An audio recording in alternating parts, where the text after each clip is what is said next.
ഓം അമൃതേശ്വരി നമഃ. ഹനുമത് സീതാ സംവാദം. മാളു, ഉണ്ണി ഇന്ന് നേരത്തെ വന്ന് സ്ഥാനം പിടിച്ചിട്ടുണ്ടല്ലോ രാമായണ കഥ കേൾക്കാൻ. മുത്തശ്ശി, ഹനുമാൻ സീതാദേവിയെ കണ്ട കാര്യമല്ലേ ഇന്നലെ പറഞ്ഞത്? അവർ തമ്മിൽ വല്ലതും സംസാരിച്ചുവോ? സീതാദേവിക്ക് ഇപ്പോഴെങ്കിലും ശാന്തി കിട്ടിയോ? ഹനുമാൻ സീതാദേവിയെ കണ്ടു, പക്ഷേ ഹനുമാനെ സീതാദേവി കണ്ടിട്ടില്ല. കാരണം എന്താ? രാക്ഷസികളുണ്ടല്ലോ ചുറ്റും. ഇപ്പോൾ രാക്ഷസികളൊക്കെ ഉറങ്ങിക്കഴിഞ്ഞു. പക്ഷേ സീതയ്ക്ക് ഉറങ്ങാൻ പറ്റുമോ? അത്രയ്ക്കും പേടിച്ച് വിറച്ചിരിക്കുകയാണ്. ഭയം ഉണ്ടെങ്കിൽ ഉറങ്ങാനും പറ്റില്ലല്ലോ. ഭക്ഷണം ഇറങ്ങില്ല. സീതാദേവി സ്വയം സങ്കടപ്പെട്ടിട്ട് ഇങ്ങനെ പറയുകയാണ്, ദൈവമേ, എനിക്കിവിടെ ബന്ധുക്കളായിട്ട് ആരും ഇല്ലല്ലോ. നേരം പുലർന്നാൽ ഈ രാക്ഷസികൾ എന്നെ കൊല്ലും, തിന്നും. ഭഗവാൻ എന്നെ മറന്നിട്ടുണ്ടാവും. ഇങ്ങനെ ജീവിക്കണേലും ഭേദം പ്രാണത്യാഗം ചെയ്യണതാണ് നല്ലത്. സീതാദേവി ഇങ്ങനെ ഓരോന്നും പറഞ്ഞുകൊണ്ട് വൃക്ഷച്ചോട്ടിൽ അങ്ങനെ നിൽക്കുകയാണ്. ഇതൊക്കെ കണ്ടുകൊണ്ട് ഹനുമാൻ വൃക്ഷക്കൊമ്പിൽ മറഞ്ഞിരിക്കണ്ടല്ലോ. ഇനി ഞാൻ ഇങ്ങനെ ഇരിക്കുന്നത് ശരിയല്ല എന്ന് കരുതി സീതാദേവി മാത്രം കേൾക്കെ പതിഞ്ഞ ശബ്ദത്തിൽ ശ്രീരാമചരിതം മുഴുവൻ പറയാൻ തുടങ്ങി. ആര്? ഹനുമാൻ. ശ്രീരാമനും സഹോദരന്മാരും ജനിച്ചതു മുതൽ ഹനുമാൻ ശ്രീരാമദൂതനായി ശിംശിബ വൃക്ഷച്ചോട്ടിൽ എത്തിയതുവരെയുള്ള സംഭവങ്ങൾ ഒന്നൊഴിയാതെ പറയാൻ തുടങ്ങി. എനിക്ക് ദേവിയെ നേരിട്ട് കാണാൻ സാധിച്ചതിൽ ഞാൻ കൃതാർത്ഥനായി. ദേവിക്ക് നമസ്കാരം. ഇതൊക്കെ കേട്ടപ്പോൾ സീതാദേവിക്കുണ്ടായ സന്തോഷത്തിന് അതിരുണ്ടായില്ല. ശ്രീരാമകീർത്തനല്ലേ കേട്ടത്, പിന്നെ എങ്ങനെ സന്തോഷം ഉണ്ടാവാതിരിക്കുക? പക്ഷേ മനസ്സല്ലേ ഉണ്ണി, സംശയം വരാൻ തുടങ്ങി. ഇവിടെ എങ്ങനെയാ ശ്രീരാമചരിതം കേൾക്കുക?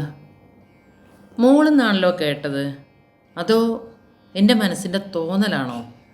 അല്ല, രാമകീർത്തനം ഞാൻ ശരിക്കും കേട്ടത് തന്നെയാണ്. എത്രയെത്ര പ്രലോഭനങ്ങൾ സീതാദേവി നേരിട്ടു, പക്ഷേ ഒന്നിലും പതറിയില്ല. രാമനെ മാത്രം നനച്ചിരുന്നു.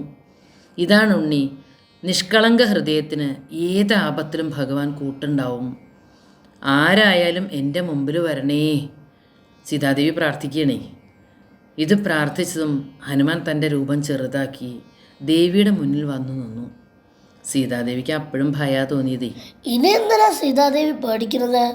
സന്തോഷിക്കുകയല്ലേ വേണ്ടത്? അതല്ല, രാവണൻ ഒരു ഒന്നാം തരം മായാവിയും കൂടിയാണല്ലോ.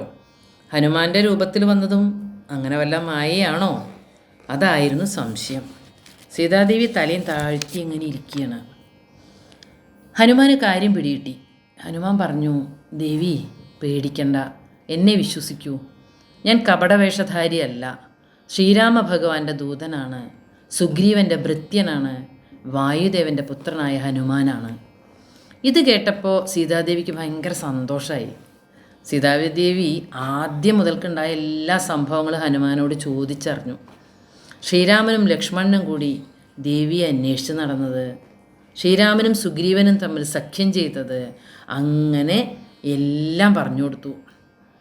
ഇനി ദേവിക്ക് കൂടുതൽ ആശ്വാസം കിട്ടാൻ വേണ്ടി ശ്രീരാമദേവൻ ഏൽപ്പിച്ച മോതിരം കാണിച്ചു കൊടുത്തു. ഭഗവാൻ പറഞ്ഞ അടയാളവാക്യവും പറഞ്ഞു കൊടുത്തു. ശ്രീരാമചന്ദ്രൻ്റെ നാമം കൊത്തിയ മോതിരം കയ്യിൽ കിട്ടിയപ്പോൾ ആനന്ദം കൊണ്ട് സീതാദേവിയുടെ കണ്ണുകൾ നിറഞ്ഞൊഴുകാൻ തുടങ്ങി.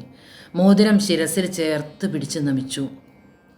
സീതാദേവി ഹനുമാനെ അനുഗ്രഹിച്ചുകൊണ്ട് പറയാണ്, നീ എനിക്ക് പ്രാണനാ കുട്ടി ദാനം ചെയ്തത്. നീ ഒരു പുണ്യശാലിയാവും. അത്യന്തം വിശ്വസ്തനായ രാമഭക്തനാണ് നീയെ. നീ ഒരു കാര്യം ചെയ്യേ, ഞാൻ ഇവിടെ അനുഭവിക്കുന്ന കഷ്ടപ്പാടുകളൊക്കെ എൻ്റെ സ്വാമി അറിയിക്കണം. 2 മാസത്തിനുള്ളിൽ ഇവിടെ വന്ന് രാവണനെ വധിച്ച് എൻ്റെ സങ്കടം തീർത്ത് എന്നെ രക്ഷിക്കണം എന്നും കൂടി പറയണം. ഇതൊക്കെ കേട്ടപ്പോൾ ഹനുമാൻ ദേവിയെ ആശ്വസിപ്പിച്ചുകൊണ്ട് പറയാണ്, മാതാവേ, ഒട്ടും പരിഭ്രമിക്കണ്ട. ഈ വിവരങ്ങളൊക്കെ ഞാൻ ഉടനെ ശ്രീരാമദേവനെ അറിയിക്കാം.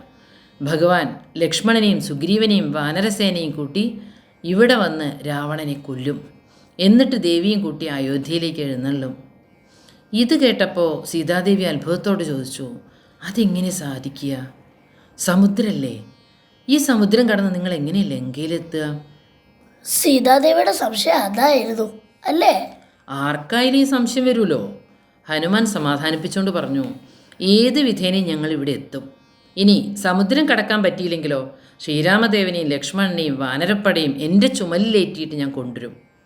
ദയവായി ഭഗവാന് വിശ്വാസം വരത്തക്കവണ്ണം ഒരടയാളം തരണം ദേവി, അടയാള വാക്കും തരണം. ഹനുമാന്റെ വാക്കുകൾ കേട്ടപ്പോൾ സീതാദേവിയും അല്പനേരം ആലോചിച്ചു നിന്നു. പിന്നെ തലമുടിക്കെട്ടിൽ മറച്ചു വെച്ചിരുന്ന ചൂടാരത്നം എടുത്ത് ഹനുമാന്റെ കൈ കൊടുത്തു. അടയാളവാക്കി എന്താ പറഞ്ഞത് മുത്തശ്ശി?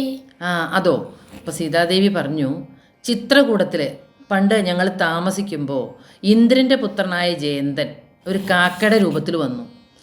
ഞാൻ ഉണക്കിക്കൊണ്ടിരുന്ന മാംസക്കഷ്ണങ്ങൾ കൊത്തിയെടുക്കുമ്പോൾ ഞാൻ ആ കാക്കയെ കല്ലുകൾ പെറുക്കി എറിഞ്ഞ് ഓടിച്ചു. പക്ഷെ കാക്കയ്ക്ക് ദേഷ്യം വന്നു. എൻ്റെ ശരീരത്തിൽ കൊത്തിയും മാന്തിയും മുറിവേൽപ്പിക്കാൻ തുടങ്ങി. ഇത് കണ്ടപ്പോൾ എൻ്റെ ഭർത്താവ് ക്ഷോഭത്തോടെ ഒരു പുൽക്കൊടി നുള്ളിയെടുത്ത് മന്ത്രം ജപിച്ചിട്ട് എറിഞ്ഞു. രക്ഷയില്ലെന്ന് മനസ്സിലായപ്പോൾ ജയന്തൻ ഉടനെ ശ്രീരാമദേവൻ്റെ പാദത്തിൽ വന്ന് വീണ് മാപ്പ് പറഞ്ഞു. പുൽക്കൊടി കൊണ്ട് കാക്കയുടെ കണ്ണ് മാത്രം നശിപ്പിച്ച് അവനെ അങ്ങോട്ട് വെറുതെ വിട്ടു. ഇത് അടയാള വാക്കായിട്ട് പറയണം. അവർക്ക് മാത്രം അറിയാവുന്ന അടയാള വാക്ക് കേട്ടാൽ അറിഞ്ഞതെല്ലാം സത്യമാവുമല്ലോ, അല്ലേ മുത്തശ്ശി? ശരിയാണ്. പല പല തട്ടിപ്പ് നടക്കുന്ന കാലല്ലേ. ത്രേതായുഗത്തിൽ ഇന്നത്തെ അത്ര തന്നെ ഇല്ല. സാങ്കേതിക വിദ്യ ഉപയോഗിച്ച് ഇന്ന് എത്രയെത്ര തട്ടിപ്പാ ദിവസവും നടക്കുന്നത്. എങ്ങനെയെങ്കിലും പണം ഉണ്ടാക്കണം, സ്ഥാനമാനങ്ങൾ നേടണം, മൂല്യങ്ങളൊന്നും വേണ്ട, ധർമ്മവും വേണ്ട, എങ്ങനെയായാലും വേണ്ടില്ല, എനിക്ക് സുഖമായിട്ട് കഴിയണം. കലികാലത്ത് മനുഷ്യൻ്റെ മനസ്സാണ് ഏറ്റവും കൂടുതൽ ദുഷിക്കുന്നത്. ആ ദുഷിച്ച മനസ്സിനെയാണ് അമ്മയെപ്പോലുള്ള മഹാത്മാക്കൾ ധർമ്മമാർഗത്തിലൂടെ ആക്കാൻ ശ്രമിക്കുന്നത്. അമ്മ പറയാറില്ലേ, ധ്യാനവും സത്സംഗവും ശുദ്ധീകരിക്കുന്ന ഫിൽട്ടർ പോലെയാണെന്ന്. എന്നിട്ട് ഹനുമാൻ എന്താ ചെയ്തത്? സീതാദേവിക്കൊരു സംശയം പിന്നെയും. ചൂടാരത്നവും അടയാളവാക്കും കിട്ടിയ ഹനുമാൻ സീതാദേവിയോട് യാത്ര ചോദിച്ചപ്പോൾ സീതാദേവി ചോദിക്കുകയാണ്, മകനെ, നിൻ്റെ ശരീരം ഇത്രയും ചെറുതല്ലേ? നിങ്ങൾ വാനരന്മാർക്കൊക്കെ ഇങ്ങനെ തന്നെയാണോ? അല്ല, ഇവിടുത്തെ ഈ വലിയ രാക്ഷസന്മാരോട് നിങ്ങൾ എങ്ങനെ പൊരുതി ജയിക്കുക? ഇതും കൂടി കേട്ടപ്പോൾ ഹനുമാൻ തൻ്റെ രൂപം പർവ്വതം പോലെ അങ്ങോട്ട് വലുതാക്കി യഥാർത്ഥ രൂപം അങ്ങോട്ട് കാട്ടിക്കൊടുത്തു. ദേവി വിഷമിക്കണ്ട, വാനരപ്പട മുഴുവനും ഇതുപോലെ വലിപ്പമുള്ളവരാ. അപ്പോൾ സീതാദേവിക്ക് സന്തോഷമായി. പുത്ര, ഇനി നീ പൊക്കോളൂ. ചൂടാരത്നം ഇന്ന് തന്നെ ഭഗവാന്റെ പാദത്തിൽ സമർപ്പിക്കണം. എൻ്റെ സങ്കടങ്ങളൊക്കെ ഭഗവാനോട് പറഞ്ഞ് കേൾപ്പിക്കണം. വഴിയിൽ ഒരു വിഘ്നം ഉണ്ടാവില്ല, ധൈര്യമായിട്ട് പോയിക്കോളൂ എന്ന് അനുഗ്രഹിച്ചു ദേവി. ഹനുമാൻ വളരെ ഭക്തിയോടെ സീതാദേവിയെ നമസ്കരിച്ചു. 3 പ്രദക്ഷിണവും വെച്ചിട്ട് അവിടുന്ന് യാത്രയായി. ഹനുമാന്റെ തൻ്റെ ഇടം എനിക്ക് ഇഷ്ടമായി. തൻ്റെ ഇടം മാത്രമല്ല, ഒരു യഥാർത്ഥ ദൂതന് വേണ്ട എല്ലാ ഗുണങ്ങളും ഹനുമാനുണ്ട്. ആത്മാർത്ഥതയോടെ കാര്യങ്ങളൊക്കെ ഭംഗിയായിട്ട് ചെയ്തില്ലേ. വഴിയിൽ തടസ്സങ്ങളുണ്ടെന്നും പറഞ്ഞ് തിരിഞ്ഞോടിയോ? ഇല്ലല്ലോ. പിന്നെ നിശ്ചയദാർഢ്യം. തല പോയാലും വേണ്ടില്ല, ഞാൻ ഗുരുവിൻ്റെ ഇംഗിതം പൂർത്തീകരിക്കും. അതാണ് ഉണ്ണി നമ്മൾ ജീവിതത്തിൽ നേടേണ്ടത്. ഭയന്ന് ഓടി ഒളിക്കാനുള്ളതല്ല ജീവിതം. പിന്നെ ഹനുമാന് അസത്യമോ കളങ്കോ ഒന്നുമില്ല. ശ്രീരാമൻ എന്തു പറഞ്ഞോ അതേ വാക്ക് തന്നെയാണ് സീതാദേവിയെ അറിയിച്ചത്. യജമാനൻ്റെ വാക്കുകൾ വളച്ചൊടിച്ചില്ല എന്നർത്ഥം. ഇന്നിപ്പോൾ നടക്കുന്നത് ആലോചിച്ചാൽ എവിടെ നോക്കിയാലും അസത്യവും കളങ്കവും മാത്രമേ കാണാനുള്ളൂ. അങ്ങനെയുള്ളവർ ആദ്യം ഹനുമാനെ കണ്ടു പഠിക്കണം. സ്വന്തം ഇഷ്ടങ്ങൾ സാധിക്കാൻ വേണ്ടി സഹജീവികളെ എങ്ങനെ വേണമെങ്കിലും ഉപദ്രവിക്കാൻ എന്നായിരിക്കണു അമ്മ പറയാറുള്ളതാ ഇപ്പോൾ ഓർമ്മ വരണത്. നമ്മളെ നോട്ടം കൊണ്ടോ ചിന്ത കൊണ്ടോ വാക്കുകൊണ്ടോ പ്രവൃത്തി കൊണ്ടോ ആരെയും വേദനിപ്പിക്കരുത് എന്നല്ലേ മുത്തശ്ശി ഉദ്ദേശിച്ചത്? അതന്നെ ഉണ്ണി. ആരായാലും നല്ല മനസ്സിന് ഉടമകളാവണം. രാമായണായാലും ഭാഗവതായാലും മറ്റേത് ശാസ്ത്ര ഗ്രന്ഥങ്ങളായാലും അവയിൽ നിന്നും നന്മകൾ നാം സ്വീകരിക്കണം, തിന്മകളെ തള്ളിക്കളയണം. ഇനി ലങ്കയിൽ എന്തൊക്കെയാണ് ഹനുമാൻ കാണിച്ചു കൂട്ടിയെന്ന് അറിയണ്ടേ ഉണ്ണിക്ക്? നാളെ പറഞ്ഞുതരാം. ഉണ്ണി പോയി കിടന്നോളൂ. ശരി മുത്തശ്ശി.